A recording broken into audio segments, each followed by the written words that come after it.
Hello, my name is Hannah Rodawald. I'm a Doctor of Nursing practice student at Maryville University, presenting my scholarly project titled Improving Car Seat Education for Postpartum Nurses, a Quality Improvement Project.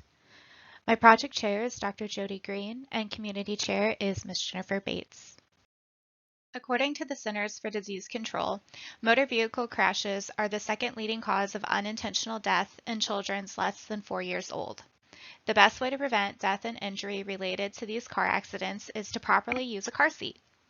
Postpartum nurses are directly responsible for the quality of car seat education that parents receive. The purpose of this project is to determine if the implementation of a blended learning program increases nurses' knowledge of car seat use in current practice guidelines using a pre-post test design. This study aimed to improve nurses' knowledge of car seats, determine the best method of education for knowledge acquisition, and improve the quality of education parents receive. The hope for this project was to improve nursing knowledge of car seats in education, provide a learning program with lasting effects, and change the educational culture of the postpartum unit. By doing so, the postpartum unit may better adhere to newborn discharge guidelines and improve newborn car seat safety when leaving the hospital. Methodology. So this project is a pilot study that utilized a quantitative exploratory design. Each participant completed a pretest, viewed a PowerPoint presentation, participated in a car seat simulation, and then completed a post-test. This project followed the Plan, Do, Study, Act model, or the PDSA model, for quality improvement. This model is often used to guide quality improvement projects within healthcare. The PDSA model was chosen because of this project's educational nature, its small sample size, and short time constraints. Unfortunately, because the project was only implemented over the course of 5 weeks, changes to the educational tool were unable to be made. Just a little background on the project. According to Macy and Associates, many parents follow car seat recommendations made by healthcare staff or their car seat manual.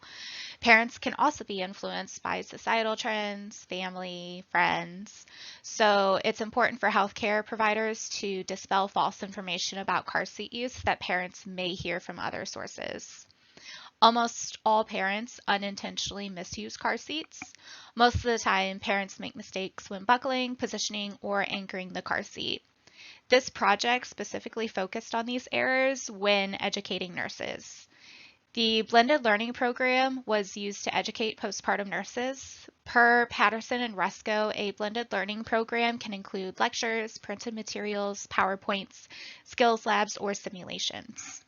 When combining a PowerPoint presentation and simulation, this project encouraged nurses to practice interacting with parents, discussing car seat guidelines, and practice car seat buckling and installation. Significance. Significance to nursing. The American Academy of Pediatrics 2019 Newborn Discharge Guidelines stipulate that all parents must receive car seat education before a hospital discharge.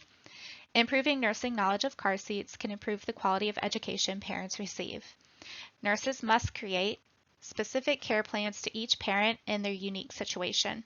This project's learning program can help fulfill discharge guidelines. Healthcare. In 2010, healthcare costs related to car crashes exceeded $9 billion. If an infant is in a car crash and is in a misused car seat, it could result in a lifetime of healthcare costs and a poor quality of life, which is why car seat education is oh so important. Advanced practice nursing. Advanced practice nurses who work closely with car seat age children should have an understanding of car seat use and guidelines since they are an important source of parent education. A similar program for NPs would likely be beneficial. Project support. This project took place at a magnet-recognized hospital, which means it supports nursing innovation and quality improvement projects. The facility's IRB and research and evidence-based councils gave the final approval for the project. The postpartum unit manager, educator, and the car seat committee provided administrative support to get the project going, and they also helped with content approval. Colleagues were an important part of the implementation of this project since they were the participant pool.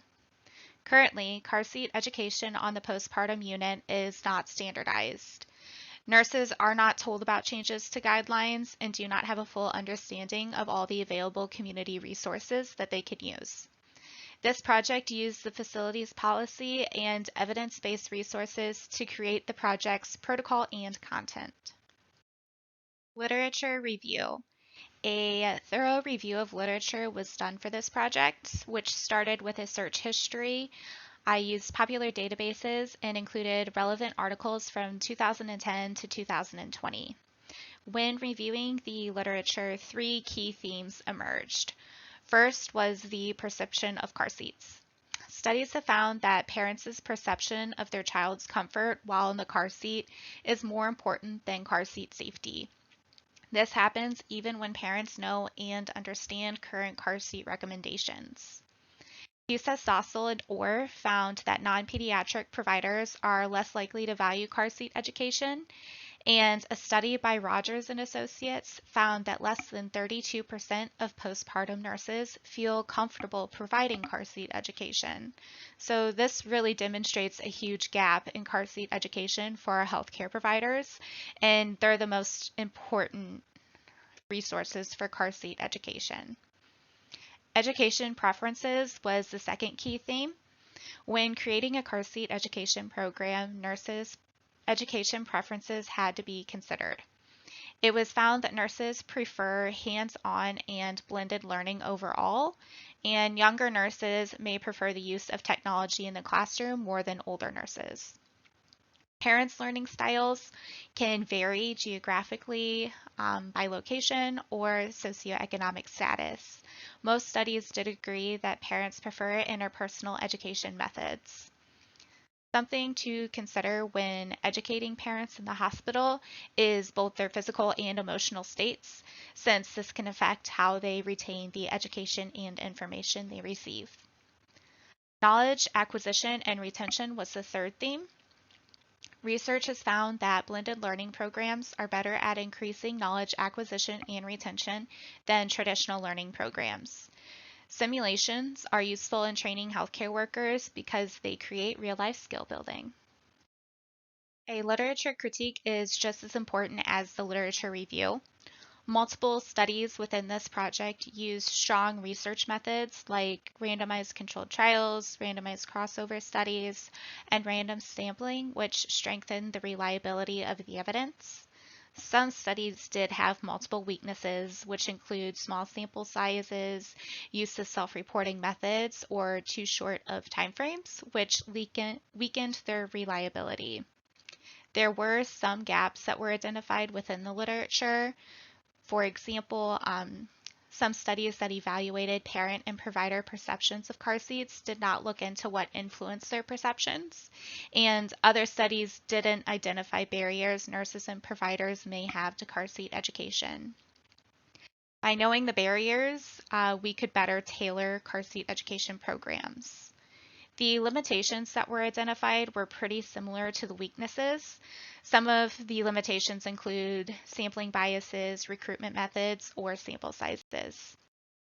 Havelock's theory of plan change was the theoretical framework that guided this project. This theory creates an organized process for changes within the workplace. In Havelock's theory of plan change, it is broken down into 7 steps. These steps are organized in a continuous cycle, as you can see here, so there's always room for improvement. Havelock's theory aligns with this project's PDSA methodology. Using this theory with the PDSA cycle was helpful in creating change on the postpartum unit. Project design. Participants in the study were from a postpartum unit at a hospital in the United States' Midwest region. The minimum sample size that was needed for this study was 41 participants, which would result in 82 pre- and post-tests. Participants were included in the study if they were 18 years old, a registered nurse in Missouri, employed by the hospital as a staff nurse in the postpartum unit, and completed the pre- and post-tests. Project steps. First, participants were recruited through word of mouth and flyers posted on the unit. IRB approval was obtained from Maryville University and the hospital. Participants were then given packets with an implied consent form, the pretest, and the post-tests. Participants completed the pretest, then they watched an educational PowerPoint presentation and participated in a simulation. They then completed and turned in their post-test. There were two data collection instruments used in this project. One was a simple survey and the other was the pre-post test.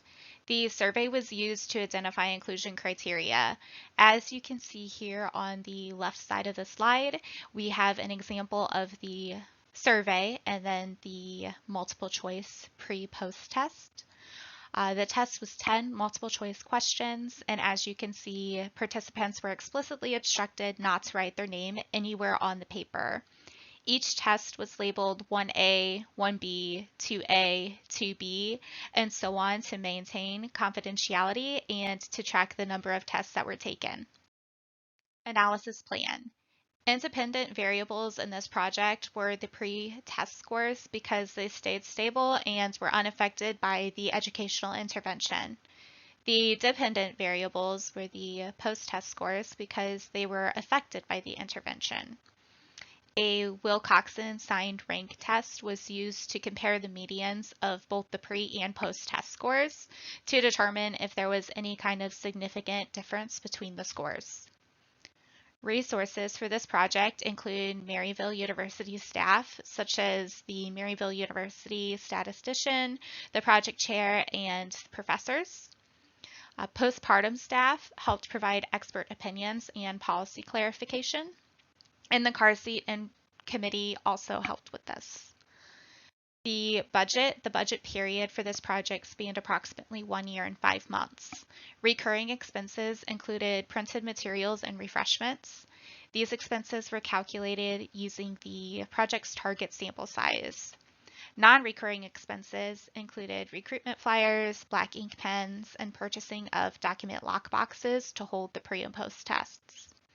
Indirect expenses and travel expenses were also considered when creating the total budget, and the total cost of this project was approximately $570. Protecting human subjects. There were no foreseeable physical, social, economic, or legal risks that resulted from this project. Possible risks to participants included a breach in confidentiality and coercion, but these were very minimal. The possible breach of confidentiality was minimized by labeling each test with numbers so that there were no participant identifiers on the tests. Each test was identical and all participants used identical black ink pens. All documents were then secured in document lockboxes. Participation in this project was completely voluntary to minimize the risk of coercion. Participants had multiple benefits from this project by gaining car seat knowledge and confidence.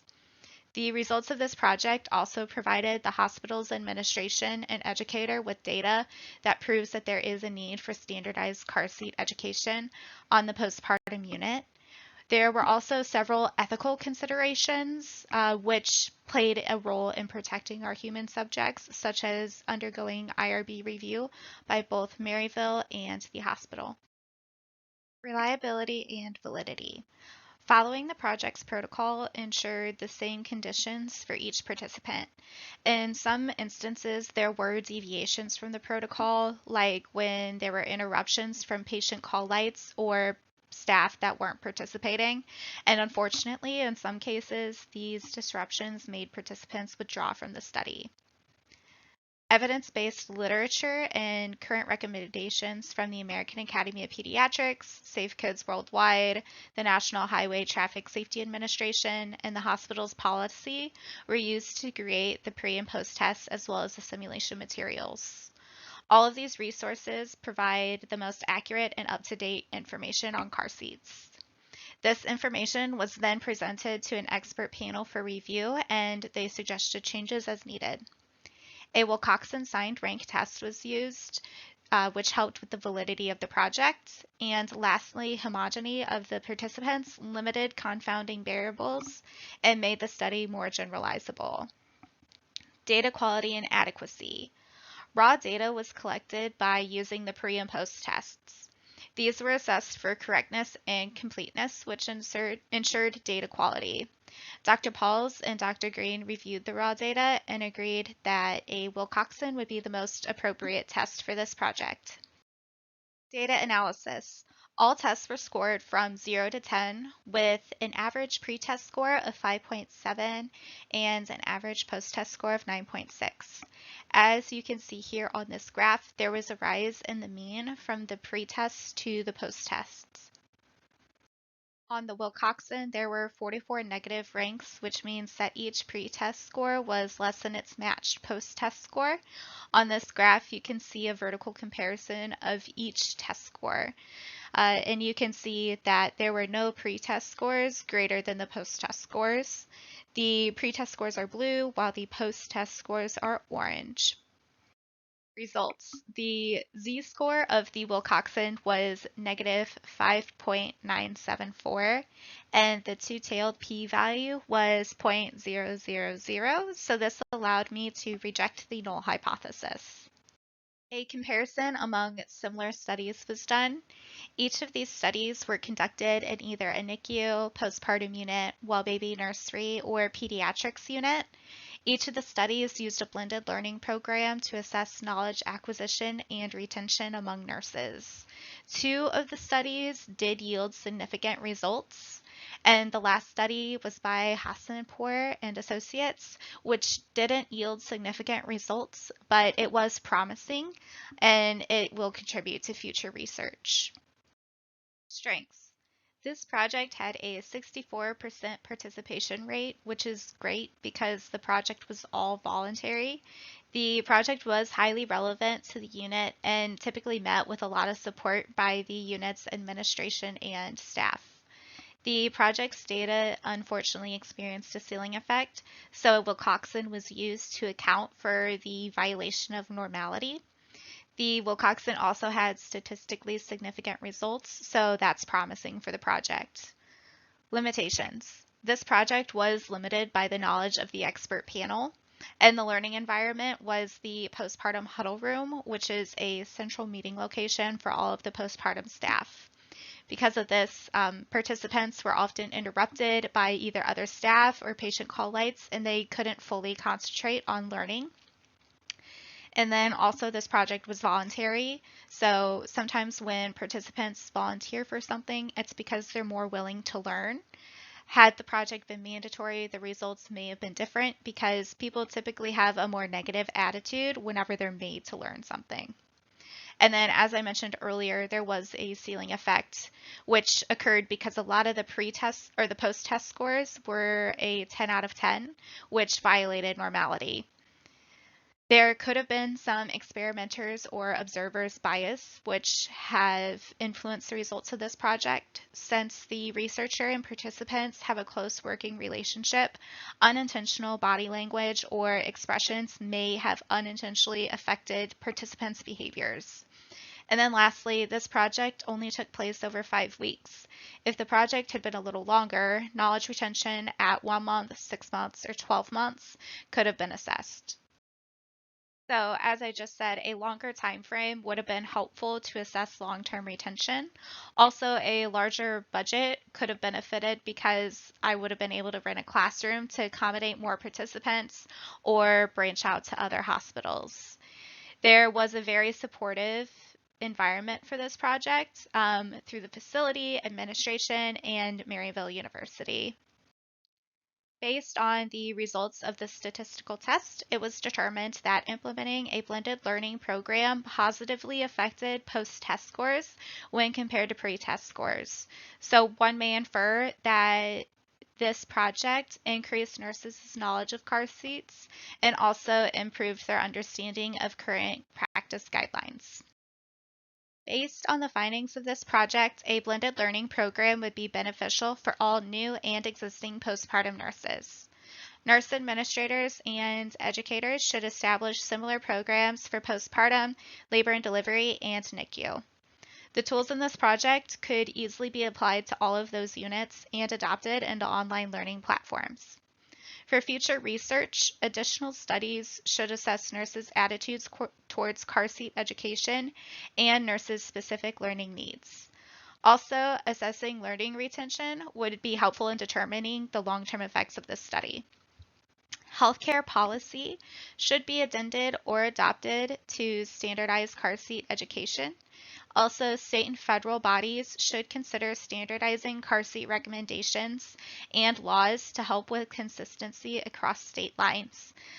Where this project took place, the facility is very close to another state, so often we get patients from that state and they go home to different state laws than what we have here.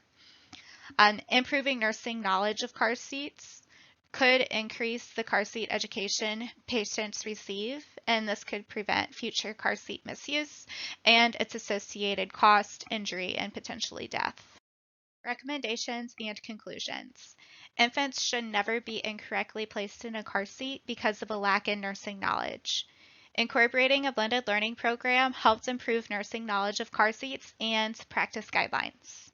Further research is definitely needed to determine how postpartum nurses learn, assess knowledge retention associated with blended learning programs, and determine how the knowledge gained from this program actually translates into practice. This project has provided a great basis for the improvement of nursing knowledge with car seats. With improved education practices, we can help keep our babies safe. I hope that this presentation has been informative for you, and I thank you for listening and viewing it today. If you would like to contact me directly about this project, my email is hrodawald1@live.maryville.edu. The next slides are some of the resources and references that I used throughout this presentation. Thanks and have a great day.